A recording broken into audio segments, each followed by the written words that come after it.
Tinututukan din po ng gobyerno ang medical na pangailangan po ng mga naapektuhan ng lindol sa Visayas. At para bigyan tayo ng update patungkol dyan, makakausap po natin si Health Assistant Secretary Albert Domingo. Sir, magandang umaga po sa inyo. Magandang umaga sa lahat po ng ating mga kababayan na nakikinig at nanonood. Good morning. Alright, good morning, Asek Domingo, Audrey Goreset at Diane Kirer po ito. Kamustahin lang po namin, Asek, ang mga ikinasan niyo pong operasyon sa mga apektado po ng lindol sa Visayas, especially po in terms sa pagtugon sa mga medical assistance na kanila pong kinakailangan, Asek.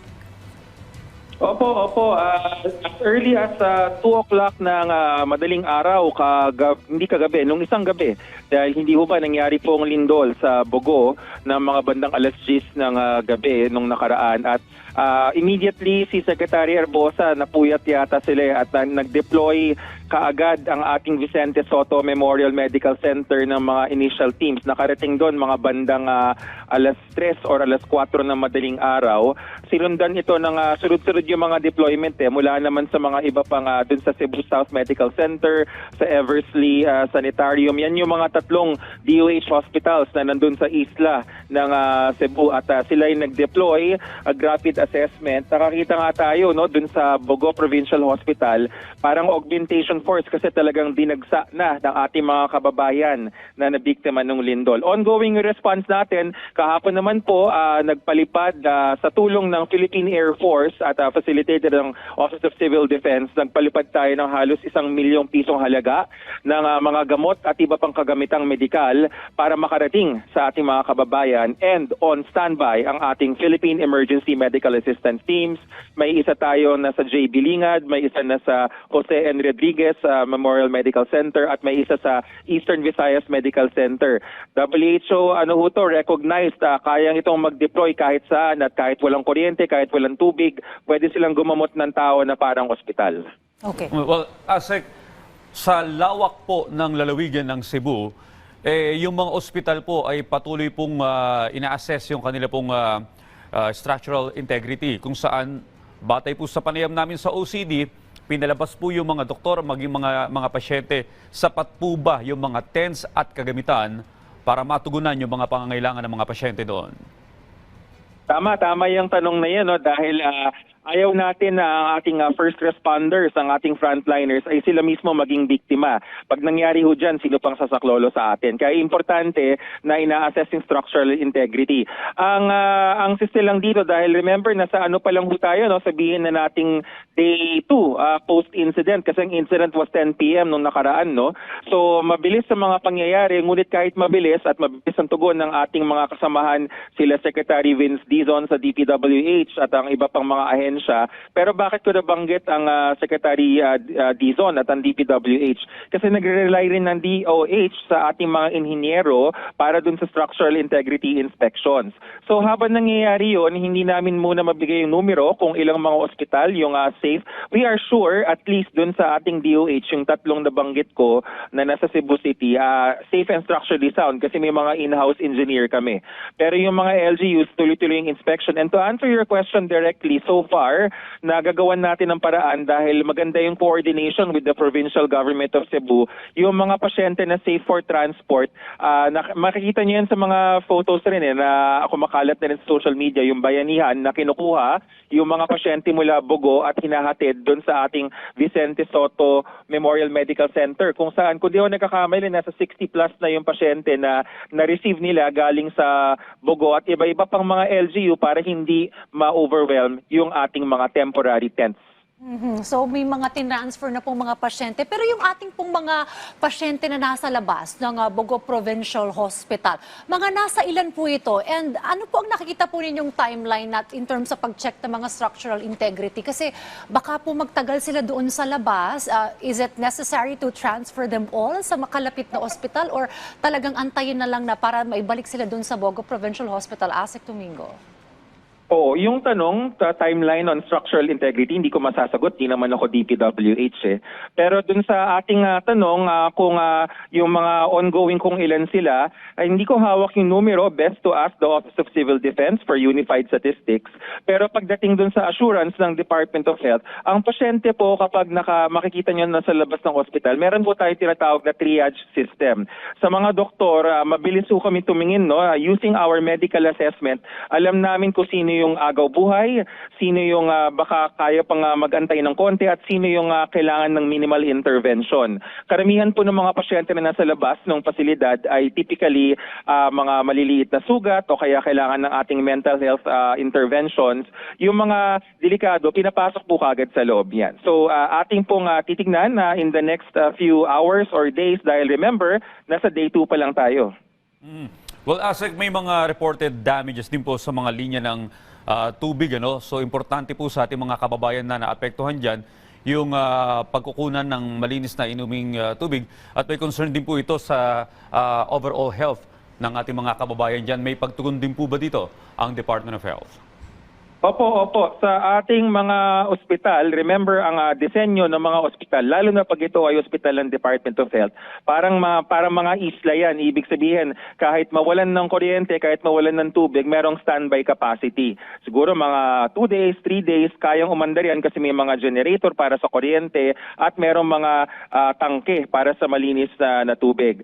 Ngayon, maliban dun sa ating mga ospital, yun naman ating mga, kung merong evacuation centers, kaakibat natin ang DSWD. Sabay kami sa ating sister agency na yan dahil ang ating DOH, meron kaming mga chlorine tablets na pinamimigay. Yan po yung mga ginagamit pang sterilize ng ating tubig para safe ito. At siguro gamitin ko na yung pagkakataon, no, kung may duda tayo sa tubig natin, pakuluan natin ng 2 minuto simula sa pagbula ng tubig, mag-oras ng 2 minuto, tsaka patayin, tsaka palamigin at inumin. Yung DSWD naman, meron din silang mga water filters na kasama dun sa ating kanilang mga food packs na binibigay sa mga evacuees. So, tama kayo dun sa tanong na yon dahil ang tubig ang isa kung hindi sa pinaka-importante na sinisecure kagad na resource dahil ang pagkain pwede tayong magtiis ng ilang araw pero ang tubig medyo kailangan umiinom ng tubig, malinis na tubig ang tao para mabuhay. Meron po ba tayong mga pasyente na siguro po may iniindang mga critical na sakit? Siguro baka mga nasa ICU o siguro rin po yung mga buntis. Paano po natin natutugunan yung kanilang mga medical services na kinakailangan considering na yun nga pong mga ospital ay ina-assess pa po, sir? Yes, wala kaming nakukuhang reports na para bang unattended dun sa ating critical care. Yan yung mga ICU, no, intensive care units. Ang ating nakukuhang reports ay may mga pictures pa nga yung mga baby, no, na makikita mo yung dedication ng ating mga nurse, ng ating mga doktor na nung lumindol kasi ang protocol ilalabas mo sila dahil nga structural questions, di ba? Pero naibalik rin yung mga yun sa loob. Now, as to the numbers, again, hindi ako makabigay ng malinaw na sagot ngayon, no, dahil day 2 pa lang tayo eh. Kahit ulit-ulitin natin yung tanong, hindi ko mabibigay yung sagot dahil ongoing ating field assessments. Okay. Asek, may mga nakipag-ugnayan na po ba sa inyo mula sa pribadong sektor, maaaring private medical associations or NGOs na nais magbigay ng tulong sa DOH? May nakikita tayo based on field reports na nagvo-volunteer, no, na mga more of individuals, mga doktor, mga nurse na mga off duty yung iba sa kanila. Hindi pa nga sila government physicians or government nurses, pero kumbaga tumitindig na sila at sumasagot sa tawag ng pangangailangan ng ating mga kababayan doon sa mga apektadong lugar. At the same time, sinabi rin ng ating Secretary Herbosa kahapon na hindi niya maiwanan kasi yung hearing, no, pero kung di ako nagkakamali, he might be on his way to Cebu as we speak at this point in time. But having said that, yung ating PhilHealth, no, inutusan na ng DOH, subject of course to the usual processes which we seek to do within 1 to 2 days, na yung PhilHealth benefits ng mga apektadong lugar ay kumbaga sasagutin yung gamutan. Bakit importante yung puntong ito? Meron tayo kasing mga private hospital rin sa Cebu na syempre tumutulong rin naman sila, pero para naman hindi maubusan, no, ng resources, kailangan mabayaran din sila. Nangyari ito ito nung panahon ni Yolanda or Hayan 10 or so years ago, no, na sinagot ng PhilHealth ang lahat ng mga gastusin ng mga survivors. So yan po ang inutos na gawin ni Secretary Herbosa para ito ay ating magawa uli sa panahon ngayon ng lindol sa Bago. Well, may mga possibility pa rin na mga aftershocks. In fact, may mga malalakas rin pong aftershock na naramdaman yung ating mga kababayan. Baka mayroon din po kayong paalala po sa ating pong mga residente dyan sa Cebu on what they could do kapag may mga naranasan pong ganito at may mga medical pong services at assistance po silang kinakailangan po, ASEC. Yes, tama po yan, no? Ang ating aftershocks, marami akong kaibigan, personal na mga kakilala ko, no, na nakakaawa, no, hindi sila makatulog. I would understand, although hindi ko mararamdaman kasi I haven't been in that situation. But ang kwento nga is, akala mo okay na, tapos makakaramdam ka ng yanig. Eh, syempre traumatic yun dahil hindi mo alam baka ano mangyari. So, first thing, safety po natin, dapat yung ating duct cover and hold, yan pa rin ho yung dapat nating gawin. No? Kaya napaka-importante ng mga earthquake drills. Nakikita natin yung gamit ngayon. Kapag tayo ho ay nagtago sa ilalim ng duct cover and hold, pag sinabing cover, magtatago tayo sa ilalim ng lamesa or furniture na malakas. Siguraduhin ho natin na yung tataguan natin ay matibay. Huwag naman ho yung manipis na kahoy. Yung talagang kung ano yung pinakamalapit na matibay. Or ang pinakamabuti ay kung tayo ay malapit sa pintuan, lumabas tayo, lumayo tayo dun sa infrastructure. Mahalaga po yan at lagi tayong makinig sa mga anunsyo. At the same time, ang ating mga health workers meron rin pong basic training, no, sa tawag dito, brief intervention sa mental health. Wag ho kayong mahiya kung may nararamdaman kayo at naiintindihan po namin, no, yung stress, yung trauma. Kakausapin po kayo ng health worker. Kahit panandalian po, magkamustahan, importante ho yan sa panahon ngayon. Siguro po yung ating po mga kababayan na kakailanganin po ang tulong at assistance mula po sa DOH, ano po ang pwede po nilang kontakin para po makahingi po ng tulong sa inyo pong departamento, sir? Yung ating national hotline ay 1555, tapos local number, press number 2 yata for assistance. Pero ang abiso po namin na doon po sa Cebu, no, ang maganda po dyan, on-site naman po kami. So, pwede hong pumunta doon. Marami rin po sa ating kababayan, mabuti nila, mabilis rin ang kilos ng DICT ay kahit pa paano nakaka-online pa rin po doon sa ating affected areas. Nandiyan rin po yung ating Department of Health Facebook page.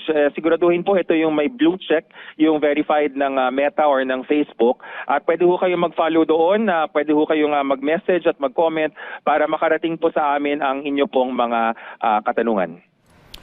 Well, ASEC, maraming salamat po, DOH Assistant Secretary Albert Domingo, sa lahat ng impormasyon na ibinahagi niyo sa aming ngayong umaga.